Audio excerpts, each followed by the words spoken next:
بسم الله الرحمن الرحيم والحمد لله رب العالمين والصلاة والسلام على سيدنا محمد النبي الأمي وعلى آله وأصحابه أجمعين اللهم إنا نستهديك لأرشاد أمرنا وزدنا علما ينفعنا أما بعد فنكمل في دروسنا من كتاب نور الإيضاح ونجاة الأرواح للشيخ حسن بن عمار الشرنبلالي رحمه الله تعالى. فنكمل في باب صلاة المسافر. Nous continuons dans notre livre Nour al-Idah du Cheikh Hassan ibn Ammar al-Shurunbulali. Nous sommes arrivés dans notre cours précédent et nous continuons dans le chapitre de la prière du voyageur.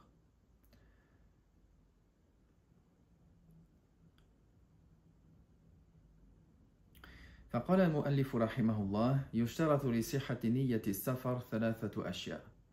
Il parle maintenant des conditions concernant la validité de l'intention du voyage. Elles sont au nombre de 3. قال الاستقلال بالحكم والبلوغ وعدم نقصان مدة السفر عن 3 أيام. Il mentionne donc ces 3 conditions en citant la première, être indépendant du point de vue du jugement. La deuxième, la puberté. Et la troisième, l'absence ou plutôt le fait d'être en dessous de la distance du voyage qui est de 3 jours. C'est-à-dire que dans tous ces cas de figure, même si la personne a l'intention du voyage et par conséquent par la suite voudrait faire le qasr, raccourcir sa prière, alors cela n'est pas valable. Lorsqu'il mentionne dans la première condition al-istiqlal bil hukm, le fait d'être indépendant dans le jugement, parce que celui qui suit dans le voyage, alors il cherche l'intention de celui dont il suit. Par exemple, les exemples, il va les mentionner, mais par exemple, l'épouse qui voyage avec son mari, elle suit dans le jugement son mari, elle suit son mari. Donc, son intention suivra l'intention de son mari. Al-Bulugh, لأن الصغير كذلك يتبع الكبير. Parce que de même, dans ce même cas de figure, il faut avoir la puberté. Celui qui est un enfant, qui n'est pas pubère, alors il suit dans le jugement celui qui est grand, celui qu'il suit, comme son père par exemple. Et comme on a mentionné, ne pas faire une distance qui est en dessous des 3 jours de la durée du voyage. لذلك قال فلا يقصر من لا يجاوز عمران مقامه. Il mentionne par conséquent que ne pourra pas raccourcir, la personne ne pourra pas raccourcir. Parmi elles, celui qui n'a pas dépassé les limites de sa ville. Tant que la personne est toujours dans la ville, ou lorsqu'il quitte sa ville, ou encore dans al-fina, la périphérie de la ville, tant qu'il n'a pas dépassé cela, dès lors que la périphérie elle est collée à la ville elle-même, tant qu'il n'a pas dépassé cela, il n'a pas l'autorisation de faire le qasr, de raccourcir ses prières. أو جاوز وكان صبيا أو تابعا لم ينوي متبوعه السفر كالمرأة مع زوجها والعبد مع مولاه والجندي مع أميره. Ou la personne a dépassé cette distance-là, mais il était enfant. Donc lui, on a dit qu'il suit automatiquement l'intention du grand, c'est-à-dire du père, par exemple, qu'il suit en voyage. Ou alors, il suit quelqu'un qui n'a pas, il est en train de suivre quelqu'un qui n'a pas l'intention du voyage.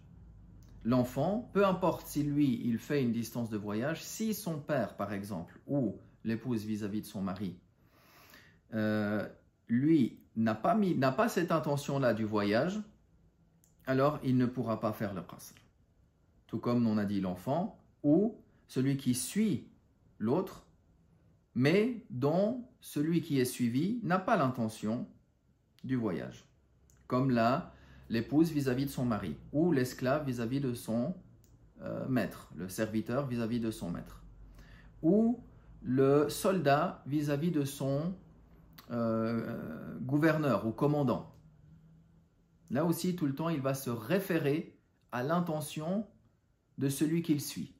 Si celui qu'il suit, il leur dit « Nous sommes en voyage, nous faisons le qasr », ils font le qasr. S'ils disent « Nous ne sommes pas voyageurs, nous complétons les prières », ils complètent les prières à 4.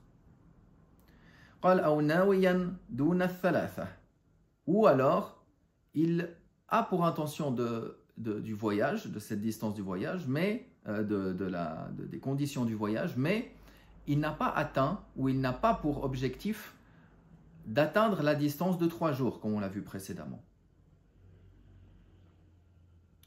قال وتعتبر نية الإقامة والسفر من الأصل دون التبع إن لم علم بنية المتبوع في الأصح.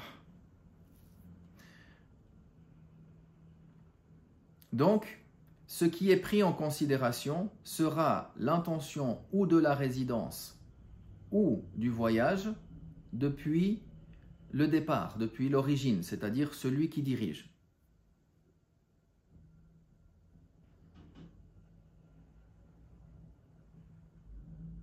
Indépendamment de lui, son intention. Dès lors qu'il a connaissance de l'intention de celui qu'il suit selon la vie juste. Le jugement du raccourcissement. قال رحمه الله القصر عزيمة عندنا. Le qasr, le fait de raccourcir les prières de 4 raka'at en 2 raka'at, le fait de prier Dhuhr en 2 unités à la place de 4, le Isha ou le Asr en 2 unités à la place de 4, c'est une azima, c'est considéré comme une obligation et non pas comme une facilité, une rukhsa selon les autres écoles. Selon les autres écoles, la personne a le choix. Il est en voyage, il a le choix de faire 2 ou de faire 4. Dans notre école, dans l'école hanafite, non. C'est une obligation dès lors que la personne remplit ces conditions-là du voyageur de faire les prières 4 en 2. فإذا أتم الرباعية وقعد القعود الأول صحت صلاته مع الكراهة.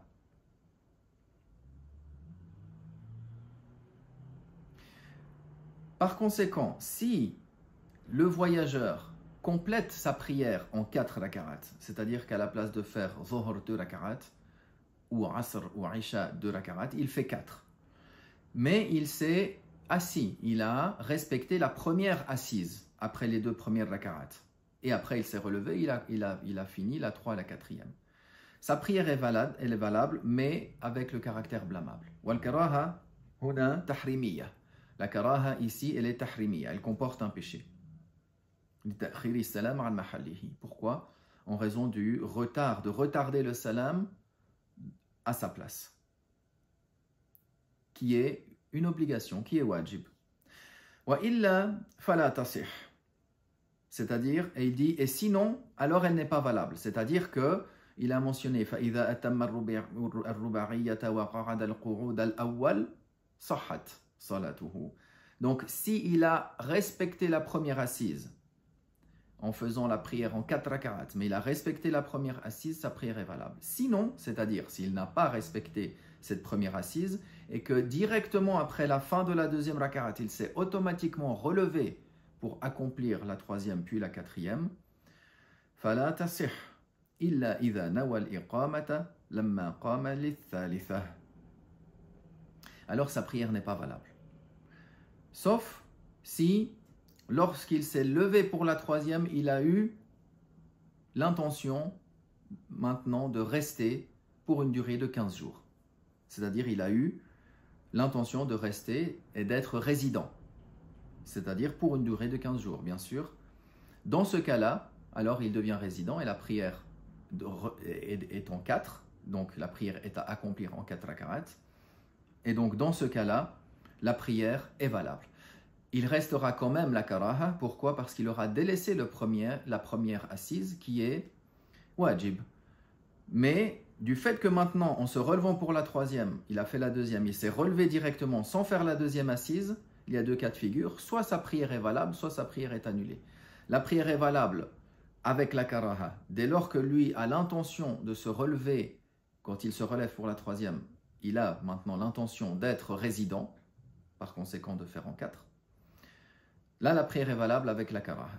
Tandis que si la personne est voyageur et qu'il ne s'est pas assis pour la deuxième, qu'il s'est directement levé pour la troisième, comme on l'a dit, la prière n'est pas valable. ولا يزال يقصر حتى يدخل مصره. Maintenant, il explique concernant la durée du qasr.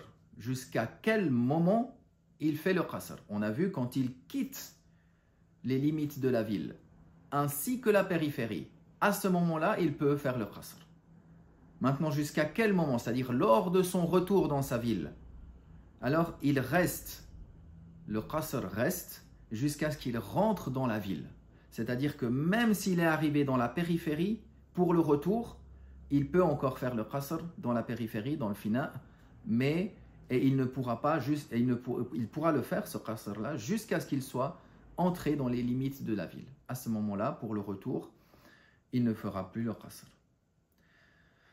أو ينوي إقامته نصف شهر ببلد أو قرية. Ou bien il a eu l'intention de la résidence pour une durée de la moitié d'un mois, c'est-à-dire 15 jours, dans une ville, ou une région, même si c'est à l'extérieur de la ville. S'il est à la campagne, par exemple.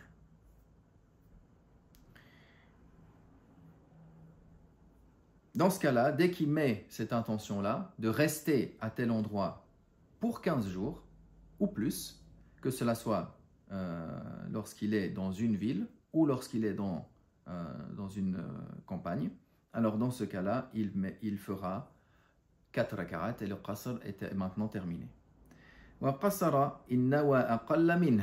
Et il fera le qasr s'il a l'intention de moins que cela. C'est-à-dire, tant que la personne reste dans un endroit moins que 15 jours, il est voyageur, il fait le qasr. Ou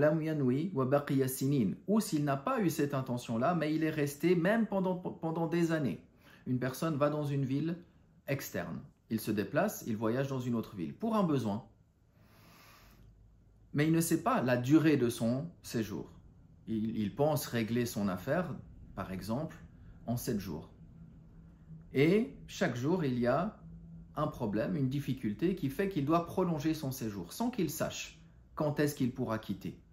Cette situation-là, même si elle perdure des années, il reste voyageur et il fait le qasr. ولا تصح نية الإقامة ببلدتين لم يعين المبيت بإحداهما.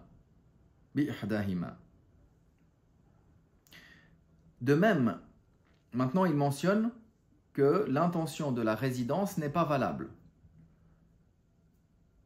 C'est-à-dire, pour que la personne ait l'intention de résider dans un endroit, il doit être dans un seul et même endroit.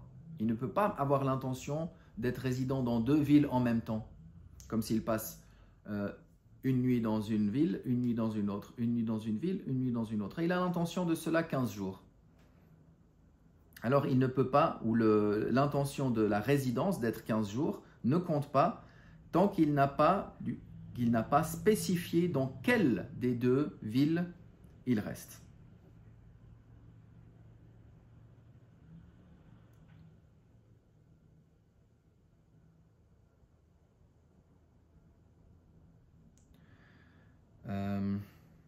طيب. قال ولا في مفازة لغير أهل الأخبية. De même, si il est dans le désert, c'est-à-dire l'intention d'être résident 15 jours et de faire 4 rak'at, donc, s'il se trouve dans le désert, sauf pour les gens du désert, les nomades qui vivent dans les tentes. ولا لعسكرنا bidari al-harb, ni non plus pour l'armée qui se trouve dans une terre de harb, dans une terre en état de guerre, une terre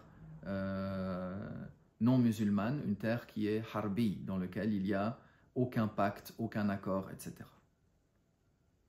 Donc ici, pourquoi? Parce que ici, la résidence de facto n'existe pas. À n'importe quel moment, ils peuvent reculer, à n'importe quel moment, ils peuvent avancer. Donc il n'y a pas ici de situation stable. Wala bidarina fi muhasirati ahli al-bari.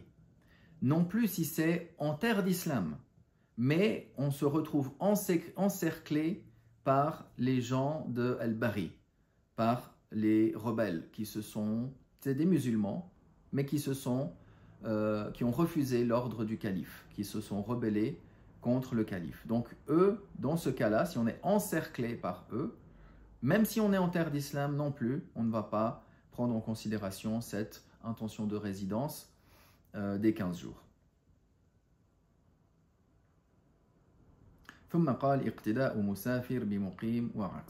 Puis il mentionne un nouveau sous-chapitre dans lequel il va expliquer les cas de figure dans lesquels un voyageur il suit quelqu'un qui est résident et le contraire. Walhamdulillahi Rabbil Alamin.